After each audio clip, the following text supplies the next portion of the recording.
টান টান টান টান টান তারা জলদি হে কেন সে বারা। পরীক্ষা শেষ করে আমরা দুই বান্ধবী ডিগ ডিগ ডিগ ডিগ করতে করতে চলে আসলাম বাবরি মসজিদ দেখতে। কারণ সেই প্রথম দিনকে এসেছিলাম আর আজকে 24 তারিখ, আজকে আবার আসলাম কেমন কি হয়েছে দেখার জন্য। প্রথম দিনকে সেরকম কিছুই ছিল না, শুধুই মানুষজন ইট বয়ে বয়ে নিয়ে আসছিলো, এতটুকুনি দেখেছিলাম। তাই ইচ্ছা হলো আবার আজকে আসার, সেই জন্য আবার আজকে আসলাম। আজকে কাজকর্ম বেশ চলছে, চারিদিকে ইট দেখতে পেলাম আর খেলনাও বসেছে কিছু। তাই আমার দুই বান্ধবী তাদের বাচ্চার জন্য খেলনা নিচ্ছে, আমি সেটার একটা ভিডিও করছিলাম।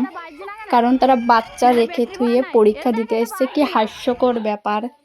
ওসব হাসি বাদ দিয়ে চলে যাচ্ছি বাড়ি, কারণ অনেক দেরি হয়ে গেছে, বাড়ি যেতে হবে। বাবরি মসজিদ দেখা শেষ, এবার আমরা বাড়ির উদ্দেশ্যে বার হচ্ছি। টাটা সবাইকে। যদি আমার ভিডিও ভালো লাগে কমেন্ট করো, লাইক করো, শেয়ার করো। Bye, tata.